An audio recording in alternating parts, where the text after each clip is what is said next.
Welcome to Chads by Christ. I'm Shali, I'm Deshaun. and today we're joined by a very special guest, our first celebrity guest. It's our youth minister, Carmel Walsh. Say Hi, hi. boys. Now I've Carmel. already... Hey Carmel. Now I've already spoiled your name, but I will get you to introduce yourself with your name and 3 interesting things about yourself. Okay. My name's Carmel. I'm a speech pathologist by trade. I was born on Christmas Day, and very new fun fact, I was on the radio yesterday. Wow. Ooh. Why were you on the radio? So I nominated my sister for a competition and she won. She won $1,000 to spend for Christmas this year, so it was pretty epic.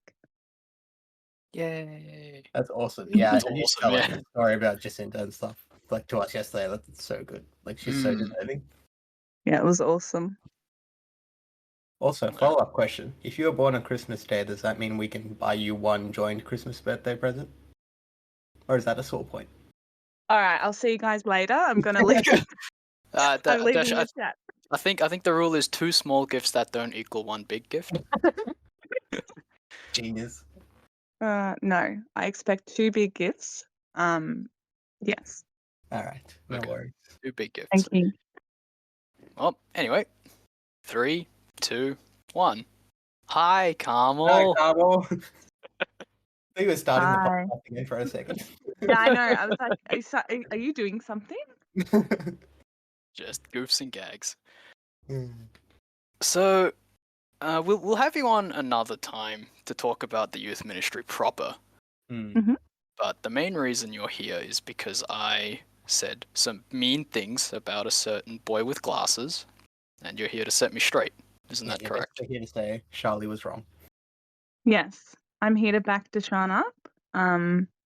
And yeah, I Well, felt like you destroyed a key piece of my childhood and I need to defend that. okay. But before we go any further, I'd just like to be clear. Mhm. In that episode 3, Desh agreed with me. So this I boy had is some withholding context. critical content No, from no. the podcast. So what happened was, so yeah, we did the podcast episode that day, and I at the time I thought you made some valid points, but I think a lot of the points that you mentioned, you also got like from a discussion that the Crunch podcast had, like they had like a few discussion points. Yep, it was more or less just regurgitation. It was Yeah. like, yeah, this is what the Crunch said because we were talking about Harry Potter and I wasn't prepared for it at all. Yeah, so basically I went and then listened to the Crunch because they had a lot more in-depth conversation around Harry Potter and like the lore and stuff. And yeah, that's when I realized you are wrong. I'm excited to hear it. We're all about correction and getting better. So That's right. let's go. Lay it on me. All right. Where do we start, Carmel? Well, I just want to talk about the fact that the Catholic Church has not actually taken a position on the Harry Potter books and whether or not you can or can't read them. So they haven't been added to the index yet. Okay. But I think it's important to acknowledge that in the story that it does have elements of good and evil. And I think the main message overall is sacrifice and love. And yeah, Yeah. isn't that what our Lord did for us? He died for us. Yeah. Desh, Yeah. do you have anything to add to that? No, I think you're spot on. I think what you were talking about might have been because I think in that podcast we also talked about like magic and like whether it's bad or not. And I think I think we talked about this then as well, but context is definitely important. Like we talked about how like Narnia and Lord of the Rings have so and so called good magic. But like I don't think that I think we said this in that episode as well though. Like the magic in Harry Potter isn't necessarily bad. And like there are a lot of good themes, like Carmel said, that came out of those movies that like did impact a lot of people like in their sort of childhood days. And those Yeah, things. and I think as well, in terms of like whether or not magic is good or bad in the Harry Potter books, there's definitely like the elements of light and dark. And I think that, You know, they do call them the unforgivable curses. You know, Yep. that's what It's the obviously bad stuff. Voldemort. Yeah. Obviously Voldemort is running around killing people. Except Harry Potter, he can't get him. And Harry does. I think Harry does use one of those curses, but the idea is that he uses that in a moment of weakness. He's tempted. He knows it's not the right thing to do. Are you talking And I about when think he uses it on Bellatrix in the fifth one? yes. He also uses another one in the second, like the Deathly Hallows, one of the Deathly Hallows. movies. Does he use the Imperious Curse? That's right. He The uses brain, that on the the mind control elf. one? Yeah. Yeah. Like, which again, like, I think it comes back to what we're saying, that it depends on the intent you were using it for. Like, yes, Harry did utilize, like, in that instance, like, you know, when he, like Carmel said, when he used the Cruciatus Curse, which is a torture curse that was in a moment of weakness. But when he used the Imperious Curse, like, it was out of good intentions. Like, you know, he was trying, like, you know, Voldemort was ready to take over the world, and like, the only way to stop him was to get rid of those Horcruxes. So the only way to do that was break into the vault, etc., etc. You get my drift. Right. Yeah. Yeah, and I guess you could think about, you know, like in terms of like war, obviously the act of killing someone is always morally wrong. However, in, you know, like a time of war where someone might be attacking another person, is that then wrong? Like, do you know what I mean? What I'm trying to say? Yeah. No, I get what you mean. With torture specifically, I'm pretty sure the Catechism unanimously denounces torture as an offense against the fifth, sixth. It's an offense against thou shalt not kill, and so it's one of those things that you can't use an ends justify the means Yeah. argument Yeah. for torture specifically. I get what you're saying, but a key element of those unforgivable curses is that you have to truly mean it when you say it and like try and use the curse. And you notice that when Harry tries and uses the curse on Bellatrix, it doesn't really work. Like, it works for a split second and she falls down, but then after that, he can't like follow up on it. He doesn't have like that in him to follow up on the curse. Right. Yeah.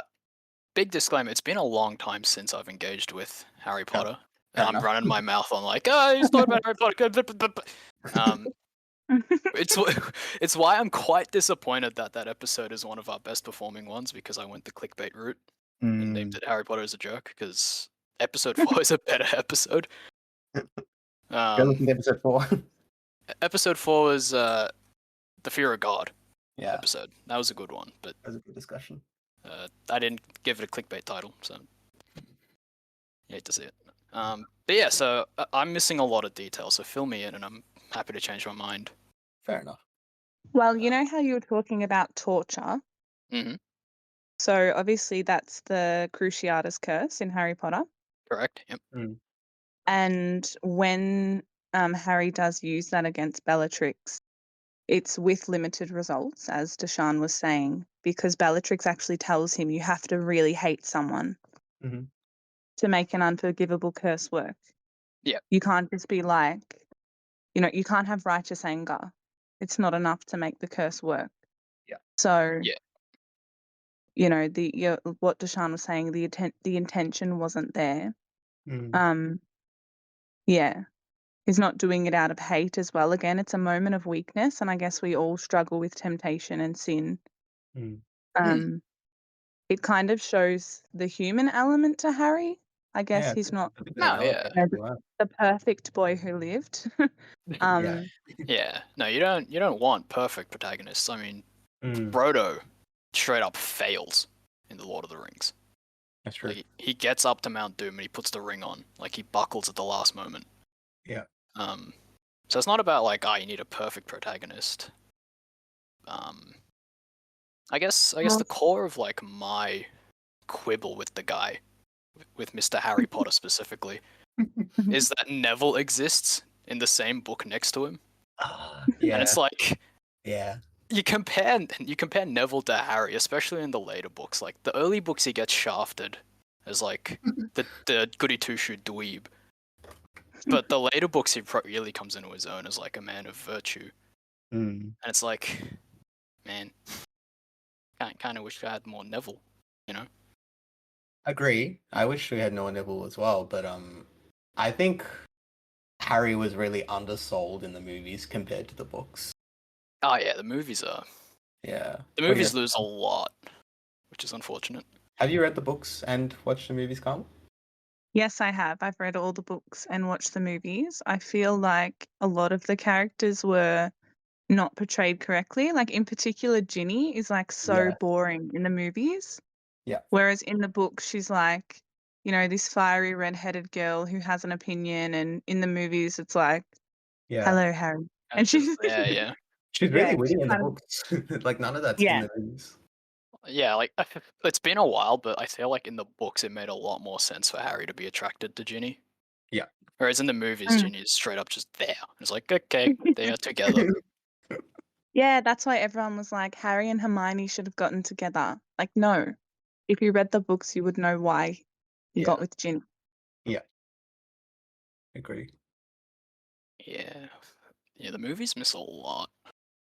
I think that was a key element in like just like where like the movies sort of underplay like the books, and like maybe that's where like all this sort of like Harry Potter isn't the best protagonist sort of discussion came from. I guess, but like, as far as like the Christian meme goes, it's always about the books more than the movies. Or like they always talk about the books. And, like it's the books that are banned from the libraries, you know? Like it's not. Oh, that's true. There's never any talk of like, oh, the books are okay, but the movies not so much. Like it's a very unilateral thing. Mm.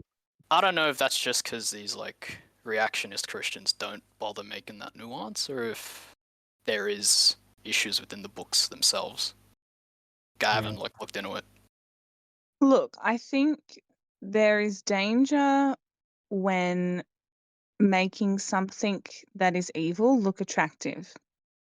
So Yeah, obviously there is some elements from the occult used in the Harry Potter books. However, I think the issue probably lies more in with our culture being deranged rather than the people that are actually reading the books. Do you know what I mean? If it's just a story at the end of the day, yeah. it's No, not like it's not like the story can make I believe. don't know. Yeah, it's not like a story can get you involved in the occult. You have to actually, yeah. you know, do that on your own accord.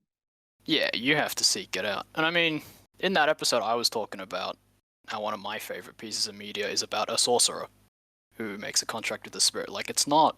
Yeah. I'm not going to be the guy who's like, it has magic, it's bad. It could be like I'm mature enough to have the nuance, but even for like little kids, you know, like the fairy tales are all pretty magical. Like, you wouldn't tell like your 4-year-old daughter that Cinderella's gonna lead him to hell because the fairy godmother magics a pumpkin into a chariot or something. You know, there's more to it than that. Yeah, for sure. What were the other points I made in that episode? Authority. There's the torture one. Authority. Yeah. Yeah, like, so I think what we talked about was like his response to authority and like authority figures. Yep. It was like he's generally disrespectful towards him or something. Was what I regurgitated. I think so. Yeah. Yep.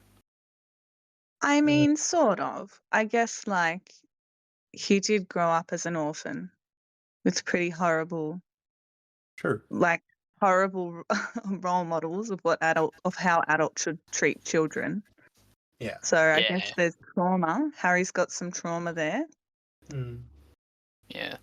What do you mean? Under the stairs is prime real estate in this economy.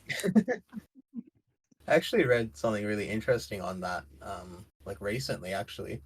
Like you know how like when they were around the locket, like everyone was sort of in that bad mood, like they sort of like started hating each other. Yeah. Well, people are saying that Harry is effectively a Horcrux as well, and so like the Dursleys always, being present around him for those 11 years, like maybe that's contributing factor as to like why they've grown to hate him. It's quite Ah, interesting. Yeah, interesting. It makes sense. compounds on hatred that was there before, though. Because, like, doesn't the Yeah. aunt have, like, a whole beef with Lily? Oh, true. Not saying there wasn't hatred there initially, but like, like you said, compounds. Yeah. Eh. Sucks that wasn't in the books. This is rolling. Yeah. But yeah, authority. Yeah, like Carmel said, like the role models weren't there. But like, I'm Which trying to think of, like, authorities are we yeah. talking about in particular? Oh, again, I don't remember the book specifically, so I'm gonna have to regurgitate the crunch. But I think it was just a general sort of attitude. It was what they pointed to. I don't know. Like, I listened to that episode as well. Some of the points they brought up was Umbridge, mm, and like she just wasn't a good authority figure. yeah, Umbridge you can justify by saying she was, not Yeah. a good authority. Yeah. She was the worst. Yeah, she was literally the worst. You could make an argument like contrasting Harry's actions against the actions and examples of some of the saints, like Saint Padre Pio or Saint Mary MacKillop. But even then, like, there's still a case by case nature too, that sort of thing. Yeah. Like, pretty sure Umbridge was actively abusing students. Yep. Whereas, like, Literally, getting yeah. a bit of bureaucratic red tape in your way, like, is a little bit different. Yeah. There's no there again. It's a nuanced sort of thing. Yeah, for sure. Umbridge, there was, what else was there? Snape, Yeah, I'm trying to think. probably counts as a bad one as well. So Yeah, well, Snape disliked Harry, yeah, and he had his own beef. He Yeah, had that his was a own background mutual. trauma. Yeah. I suppose there's a bit more nuance because that's just like a teacher who doesn't like you, but he's not actively. Well, I can't remember. Snape doesn't actively abuse Harry, does he? Not really. Like, there's that hatred, but he never abuses him. And Harry, in turn, I feel like doesn't abuse Snape, except maybe in the first one. What does he do in the first one? Like, he suspects that Snape is trying to steal the stone, but that's more just Oh, yeah. stupid teenager. Yeah, that's just it's teenage spirit brats. Not gonna know the facts. Yeah. I guess there's a lot of the like sneaking out after dark and Yeah, I think that's what the guys were talking about the most is the disregard for the rules in and of themselves. Sneaking out at night, using magic outside of school. Yeah, I mean, a lot of that is accidental, but some of it isn't. Yeah, that's what I think we talked about as well. Like, blowing up his aunt, like that was unconscious. Like he didn't intend to do that. But he does like practice and stuff outside of school. Like there is that element to it. Yeah, I think. Yeah, I guess. Oh, sorry, you go, Shali. Oh, thanks. I was gonna say, like, I think the thing about Harry's breaking of the rules isn't. I mean, it's bad enough to break the rules, but I think the worst part that the Crunch guys don't even talk about is the good authorities in the book are like McGonagall, Dumbledore. They enable him in doing that, and they turn a blind eye to that breaking of the rules. Like, I mean, in book one, like they showed up trespass, and it's 10 points to Gryffindor for doing all the things to get the stone, which makes sense, kinda, because it's like all's well that ends well. But the problem with like suggesting that rules can be bent for the greater good is what happens when you start to treat the laws of God as an arbitrary set of rules, which is what a lot of this culture does. Right. Because then it becomes, these laws are rules which you can bend for the greater good, quote unquote. Yeah, that's interesting. But I mean, like the rules we live by, like that were given to us by God, are like they're a lot different than like a set of high school rules. We know that, but yeah, like I have a very close friend who I know for sure used to skip classes in high school. She's a great Catholic and she is a great person in general, but she still made dumb decisions as a teenager. Yeah. So I guess there's that element too, like that Harry just is a bit of a dumb kid sometimes. Oh yeah, no, it's it's tricky because we have the maturity to look at Harry Potter and be like, yeah, he's just being a dumb kid. I guess the fear associated with all this stuff about authority is, what if you're not mature enough to think of it as just like high school specifically and not your whole worldview, if you know what I mean? Like, because like if I'm a dumb kid in school who wants to go play Pokemon instead of go to school, like I ought to go to school. But if I model my life like Harry Potter and I don't go to school, like that sounds bad, you know? Yeah. Like it But I sounds like mean, I've ended up in a bad place but like because I'm it's sort of imitating like him. you can think about that's why we go to school, right? Like we have to learn. That's why like it sort of again comes back to what Carmel was saying before, the human element. Like we're going Mm. to fail at certain points. Mm. Like it's inevitable. Like that's how we learn. Like he's a teenager. Like he does break the rules, yes, but like he learns. I guess it's Yeah. tricky. But like he like that there is like that is pretty consistent. I don't know. What do you reckon, Carmel? I think you should. I mean, when I was reading the books as a child, I never even thought that, like, I didn't put two and two together, if you know what I mean. Oh yeah. Like, in my mind, for the books, it was good versus evil. Yeah. Mm. And now I kind of am seeing my nieces and nephews start to get into the books and read them, and it's the same thing. It's good versus evil. But I guess if you did have those concerns, it would be important to talk to your children or the children around you and just say, oh, what do you think about this? And, you can educated conversations with them, I think. Yeah. But I guess, yeah, when I was reading the books as a child, I didn't really think of that. Like, I mean, one of the things that actually stood out to me was how Neville stood up to, Harry and Hermione and Ron when they were breaking the rules, and he got points at the end. He stood up to them. He said, "You can't do the wrong thing again." And I Yeah. remember being a child and thinking like, wow, like he got points from Gryffindor for that because he did the right thing, even though it was hard. Yeah. So that's Neville's best something boy. specifically. Neville is good, yeah. But that was something as a child that I remember taking from the books, Yeah. and from the movie as well. When I watched it, I was like, cool, he did the right thing. Do you know what I mean? Yeah. Yeah. Yeah. So I guess for me, growing up, I didn't really think about that element at all of him rule breaking. It was more just like, for me, it was always the good versus evil. Yeah. Yeah. Yeah. I It mean, I was think. always, Sorry, go on.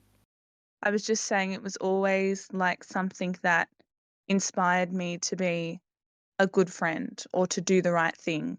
Or when everything came out about why Voldemort and the Death Eaters did what they did because they wanted pure bloods in society, like that filled me with this sense of anger. And I was like, how can you think like that?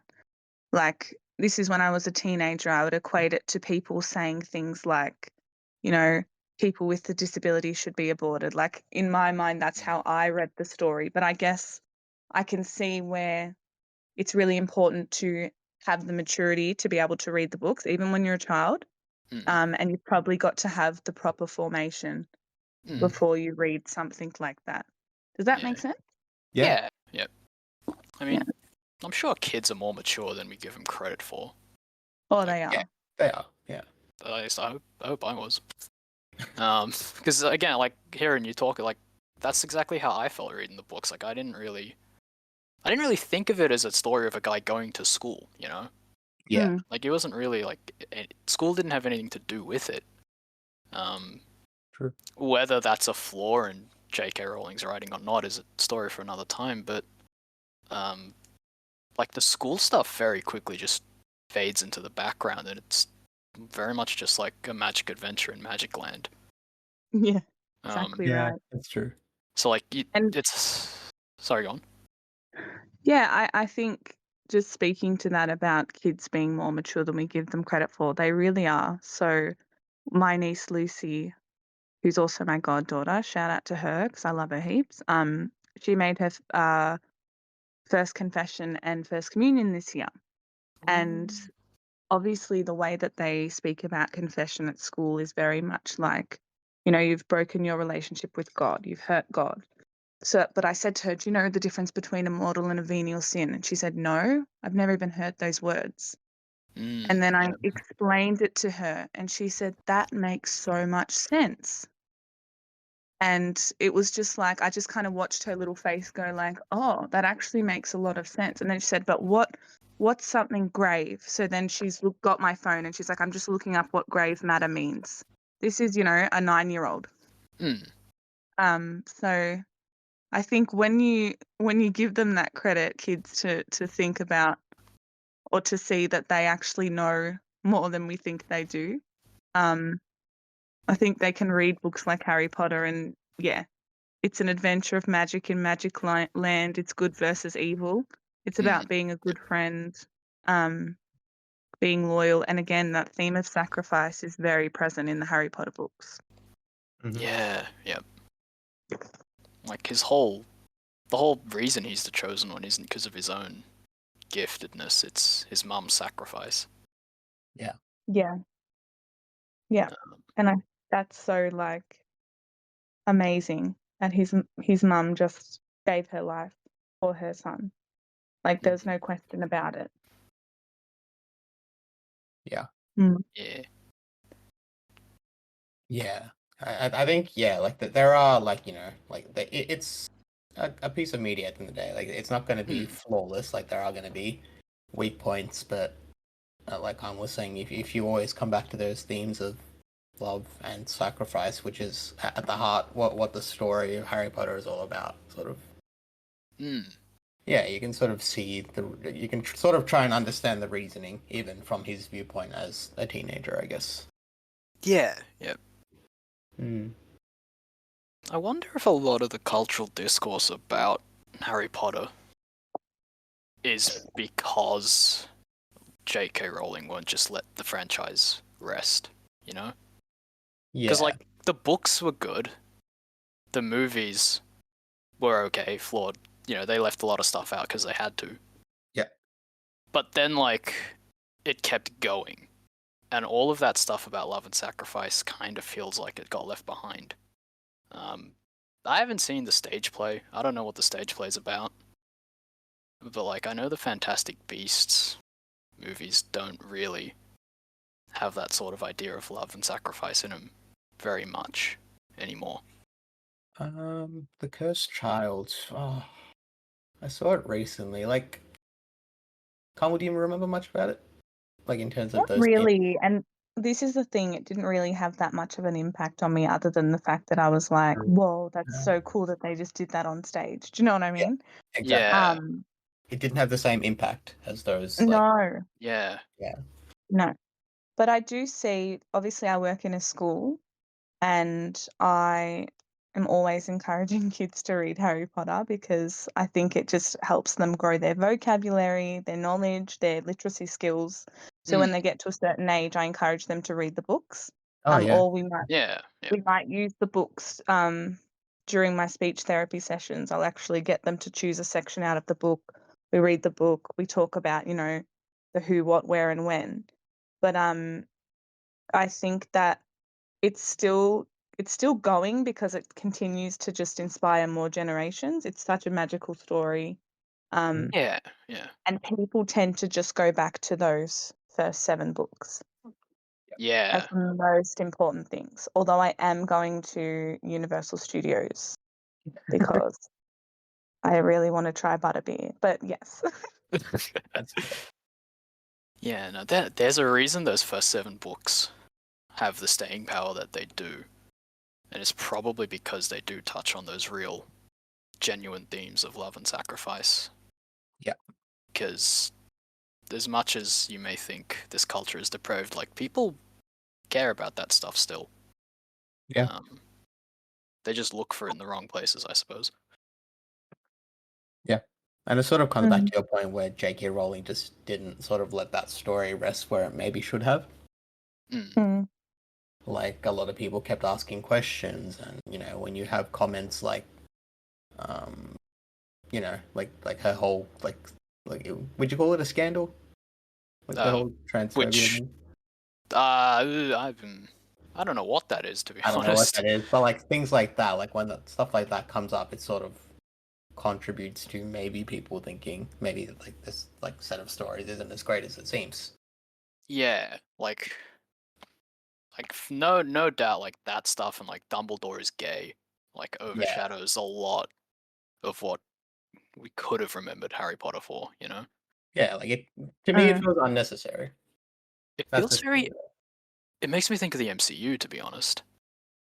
The what. Marvel movie, because like if the Oh MCU yeah. ended at Endgame, Yeah, it would have been perfect. But then it kept going, yeah. and like it's doing a lot of the same stuff. Even like it's all like wokey and It's almost Yeah. what everyone is people are. doing. Like Disney's doing that. Like Yeah, but that's it's what like they're it's heading into. upsetting everyone. Is like the Yeah, best part. Like even more progressive elements don't really yeah, want to yeah. deal with it anymore. Yeah. So the whole J.K. Rowling transphobia thing was that she actually, I think she said something like trans women shouldn't compete in women's sport, maybe, or shouldn't be nominated as woman of the year, and then she started to get cancelled, J.K. Rowling. Yeah, Right. it's such Yeah. an interesting character arc for the Dumbledore is gay woman to become public enemy number one in a sense. Mm. Yeah. And it just leaves like even outside of that political stuff, like there was stuff you've heard me say this ad nauseum. That one tweet about the wizards, how the wizards used to poo themselves before Muggles invented toilets. like like if she had just left well enough alone, like a lot of that stuff could have been avoided too. Yeah. Yeah. Uh, so, yeah, it's a weird thing that. Were there any other points I was wrong about? We talked about authority. We talked about torture. Yeah. What else did I say? Was it just those two? Did I say We something talked else? about Neville. Yeah, we talked a fair bit about Neville. Best boy. Best part. Neville is Yeah, point. Neville was very wholesome, but I don't think he necessarily should have replaced Harry as the chosen one. Like I know the prophecy could have applied to either of them, but like I think it was very important that Harry was the chosen one. Yeah, that's far be it from me to propose a rewrite of an entire story. Do it again.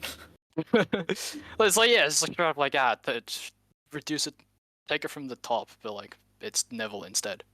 It's not about like Neville as Neville, more so Yeah. as like Neville as the virtues that he displays.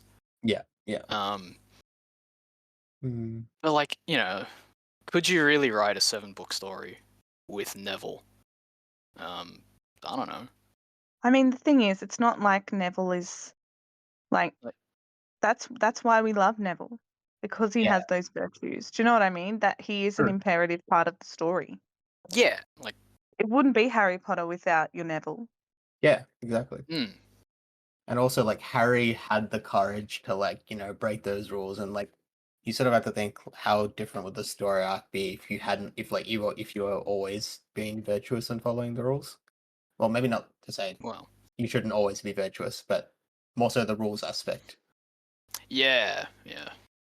But Again, that's the Yeah, I think sometimes like rules, I guess society's rules can be a bit strange sometimes. yeah. Like again, my someone I know got in a lot of trouble at school for taking out their phone in a religion class after the teacher put a pride poster next to the crucifix. Ooh. And Ugh. the teacher said, "Why have you got your phone out in class?" Yada, yada, yada. And they said, "I'm just taking a photo to show my mum and dad." And then he proceeded to get in trouble for being disrespectful and breaking that rule. Yeah. But his end was to show his parents what was happening in a Yeah. Catholic school. Yeah. Yeah, no, like that. Like I approve of that. If that means anything to our listeners. Yeah. So like, I mean, it's hard when talking Yeah, about the rules. it's Yeah. sort of to bring it to an extreme example. It's sort of that the whole like debate about lying to the Gestapo in World War II. Yeah. Yeah. Ooh, yeah. Yeah. Like everyone would agree that the right thing to do is to lie to protect the people you're sheltering in your house. Mm-hmm. But then it's like, oh, but lie, don't lie, it's bad. And it's like, it's not. Yeah. It's not so cut and dry. Yeah. Yeah. That's Yeah. I think it comes back Yeah. to like the maturity aspect of it is really important. Like Carmel was saying, like, maybe if you have someone that's a little bit younger that's reading these books, like it's important to make sure that they understand the distinction between, the rules that we like, need to follow and like maybe like these rules that, are sort of more, I don't know quite how to phrase that. Like there are the laws of God which are absolute, and then there are the laws of society which are not, because Perfect. society's Yeah. passed away. Yeah. Exactly. Yeah. That's what I was going for. The whole like maturity and formation thing sort of makes me think like it's okay to read these books if you're adequately formed. Yeah. It might be a problem if you're using this book as your source of formation. Yeah. Sorry, I didn't hear that. It may be a problem if you're using these books. If you're using Harry Potter as your formation, like as a guide for Oh, your own yeah. formation, Yeah, like that's that's where terrible. the problems start. Yeah. Yes. Which reflects poorly on parents, whatever side of the debate you're on. Like if you're not forming your kids, you're not doing your job. Yeah. Mm-hmm. Yeah. And therein lies the problem. Yeah. Spot on. Yeah. Mm-hmm. Like I haven't seen a lot of parents, but just being on the internet as much as I am, hearing about parents who just give their kids an iPad and leave them alone with it. That's It's asking for trouble. Yeah. Yeah, that's because like even YouTube Kids isn't safe because Yeah. like No, it's not. predators and unsavory types, like they find ways around it. Mm. Yeah. And Yeah. platform's full of all kinds of horrible things. Mm. Yeah. I also remember as a child my parents saying to me while I was reading the books things like, that's not real. That wouldn't happen in real life though. Like they would make a point of saying that. Which Yeah. to be honest, I think was just them consciously making an effort to not let us make an idol out of worldly things or like the books themselves. I remember my mum was really against Twilight because I went through like a Twilight phase. Again, Oh, I did not want to become a vampire, but my mum was worried that I was idolizing something. I mean, the thing is, like some young girls do and did. Yeah. Yeah, like Which, like to be honest, I'm yeah. not proud of it. Twilight was pretty trash. All I know about Twilight is everything is blue. I've seen pictures of it. Like, why is everything blue? Got that tinge, right? Yeah. Oh, they're just the movies are just a meme. Just, oh, yeah. Is this another case of the books are better than the movies? No, I can't even say that. I can't even say that. Like, it's just, oh, anyway, that was an interesting time in my life that I did go through a Twilight phase. And again, my parents were like, actually, I came home from a birthday party and my dad, who was sick, so he didn't come, was sitting in my bed, was sitting in his bed, sorry, reading the Twilight books. And he's like, mate, these are so boring. He also made an effort to be like on top of what I was reading, or like if they ever heard like, you know, anything on the Catholic media, oh, this maybe look into this if your kids are into this. My parents would be the ones that were like, reading the books. Especially my dad, which I was like, why are you reading Twilight, Dad? That's so embarrassing. You know what? That's a pretty prime example of parenting. Yeah. Yeah, like I was gonna say, like I'm glad he actually took the effort and the time to read the book. Because imagine how different things would have been if he just like took your books and threw them in the bin. Yeah. Yeah. That Yeah. would have been that's a recipe for like resentment and all kinds of other problems. Mm-hmm. Rebellion. Yeah. But again, like the whole thing of formation is like genuine and active parenting, more so Yeah. than just blanket banning or bulldozing any obstacles or misfortunes or bad things. Yeah. Because Yeah, you can't escape those. You got to teach your kids how to navigate them. exactly. Because we're all going to be exposed to things in the world. But I just remember my parents saying, it's just a story. Magic isn't real in terms of like, shooting spells out of a wand. That's not real. It's just a story. And they would just talk to us about the good things that Harry would do. Right. Yeah. Yeah. Yeah. Have we gone through all the points, or was there anything else you remember, Shali? I'm trying to remember. I think I complained a lot about the later books. Yeah. Having probably too much of an emphasis on attack forms of magic. Mm-mm. And like there's Yeah, the book. less of an emphasis on like the more utility or restorative or Yeah. magic that can't be substituted with a gun, to quote myself. Yeah, it got progressively darker, the books. But I guess that was just running with the themes of the story as well. Yeah. Harry was Like, getting older. He was having to, face the reality of having to fight Death Eaters and Voldemort, and yeah. Yeah. If the story very much did just become like a conflict. Like, it just is just what's the word I'm looking for? Like, But it's a war, right? yeah, like it was Like, just that's what happened. Yeah. war. Yeah. Yeah. Yeah. Like the key thing I think about when you say that is like, yes, that there's more of an emphasis on the attack forms of magic, but you don't really see a lot of the good characters utilizing those bad sort of aspects. Yeah, I think outside of Stupefy, which is, stun, non-lethal. Yep. Expelliarmus, which is non-lethal, disarming. Yep. There's no, Protego. yeah, Protego is the Like, there's shield. that one time that Harry uses like that Sectum Sempra spell against Malfoy, but that was out of complete misknowledge. Like, he had no idea what that spell would do when he used it. Yeah, I'm trying to remember that, because that's a single incident, but it's a major one. Because in like the recipe book or whatever, what is Sectum Sempra described as? I'm trying to remember. It's Latin, isn't it? No, but like it has like a It was a tagline. curse. Yeah. It was a curse invented by Snape. Yeah. And it basically causes like bleeding.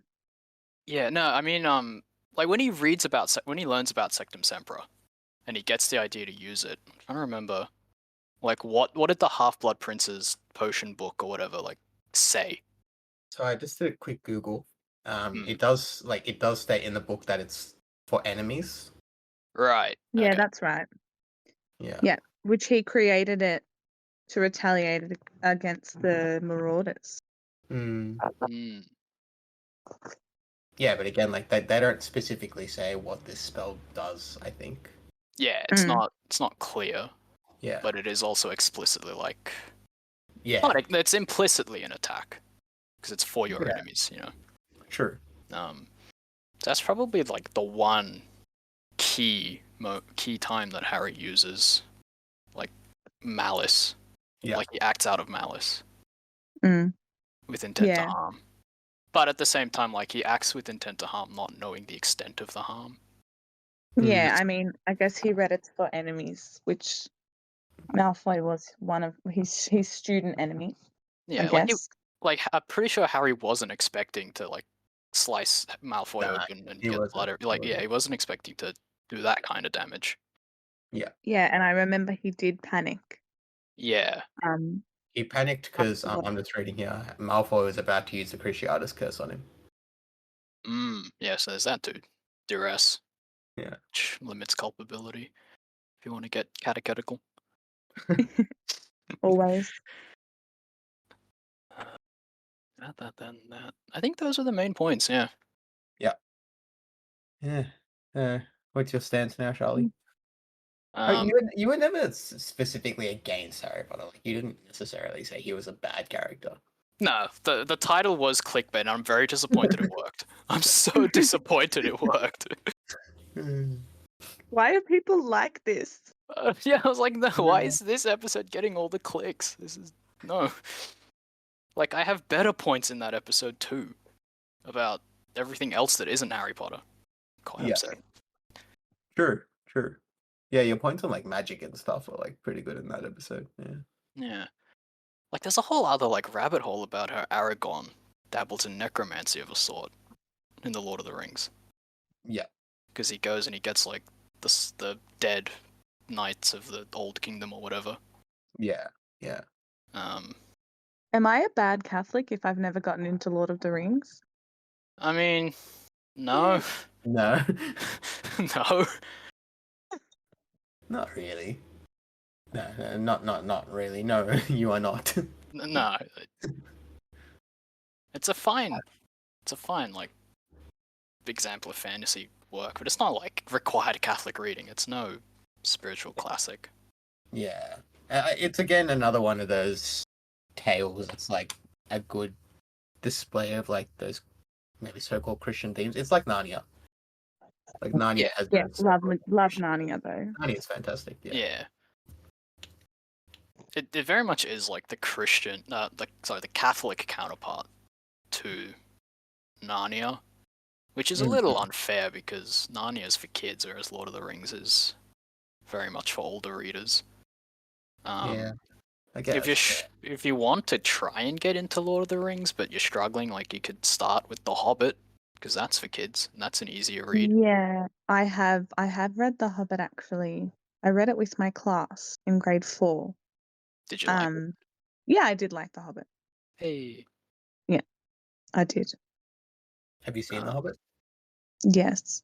Yeah, the Hobbit movies were good. I actually Yeah. started with the Hobbit movies before going into the Lord of the Rings movies, and I found that very helpful because I only watched them recently. You see, I did it in reverse. Like, yeah, I watched the Lord of the Rings movies first and then The Hobbit, which... yeah, it was because I found myself struggling when I first watched the Lord of the Rings because I tried to watch it when I was like a teenager, but then I only recently got back into these like movies. So yeah, I went Hobbit first, then Lord of the Rings, and I found that way better personally. Right, yeah. Like, yeah, now... Maybe I should reread The Hobbit. And then yeah, It's because I still do a- like The Hobbit. Yeah, it's still a heck of a leap from The Hobbit to The Lord of the Rings. The Lord of the Rings is so dense. It is, yeah. Yeah. And then if somehow you want even more, then you got to go to the Silmarillion, which is like the Book of Genesis, but for the Lord of the Rings. So it's even more dense. I haven't read it. Wait, what is this book? I've never heard of it. The Silmarillion. It's called the Silmarillion because it's I don't know. How do I spell it? Silmar. I'll just post it in the chat. Okay.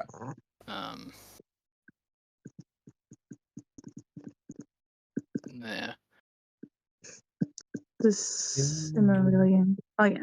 Yeah. So it's more or less like the creation mythos and early Middle Earth mythos before the Hobbit and before the Lord of the Rings. I see. That's I mean, again, I haven't read it, but like it seems like even more denser than the Lord of the Rings because it shifts genres and it goes into like poetry and stuff. Wow. Yeah, it's full on. Yeah. I definitely, one of my favorite quotes about the Eucharist is from J.R. Tolkien. Oh. Pardon? Can you say it? Oh yeah, I can. Yeah. I think it's cutting out from my end. Anyway, I will read it.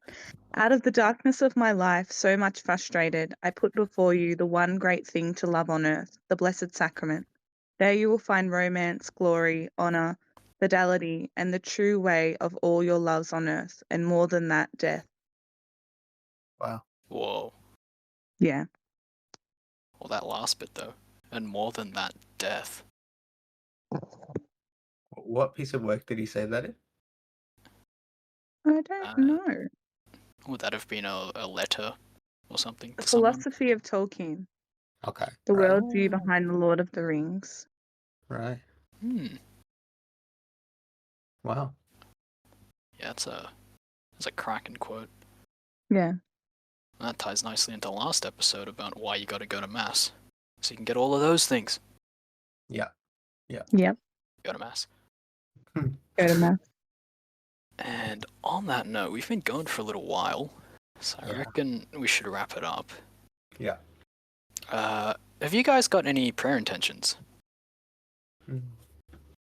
Yeah. Yeah, go for it. I'm having a surgery tomorrow, so just pray that my recovery goes well. Mm-hmm. Yeah. I think at the time of release, it'll be yesterday. So Okay. we're recording on Tuesday. Wednesday's her surgery. Yeah. We'll be releasing around Thursday night. So Yeah. pray for recovery. Yeah, Mhm. we'll definitely be praying for you, Carmel, for the success of the surgery. But yeah, anyone listening, yeah, just praying for Carmel's recovery. Thank you. How about you, Desh? From me,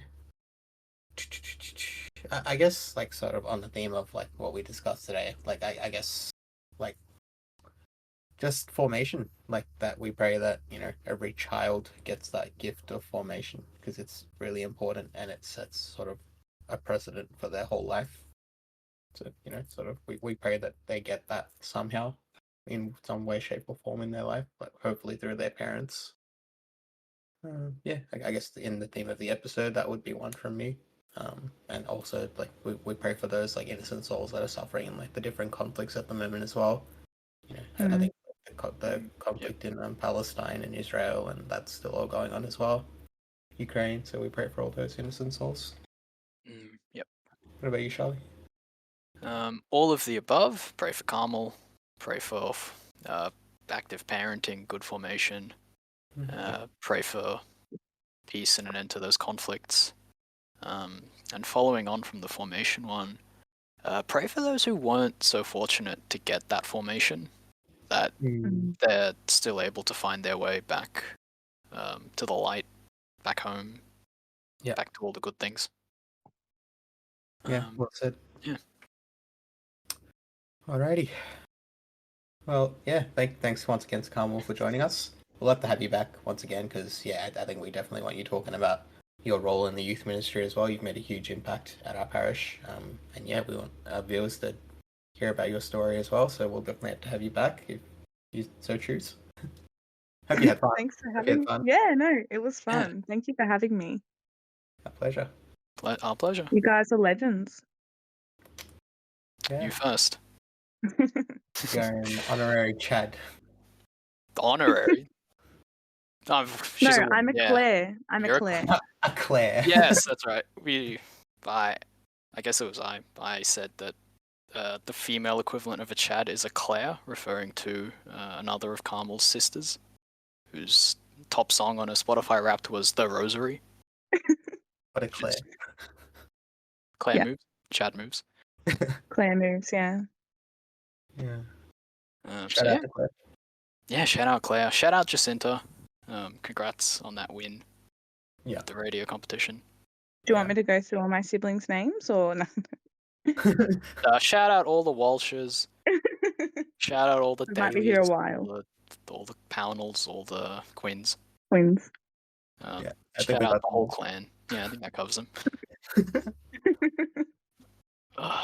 He has a big family, if it wasn't obvious. Yeah. Very big. But yeah, on that note, we'll leave it here for tonight. Thanks so much for listening. If you enjoyed this episode, share it around, leave a rating, do all that good stuff. And we hope to see you again in the next one. Cheers. Yeah. Pray for us. We'll be praying for you. See ya. Cheers. God bless. God bless. Bye. Bye.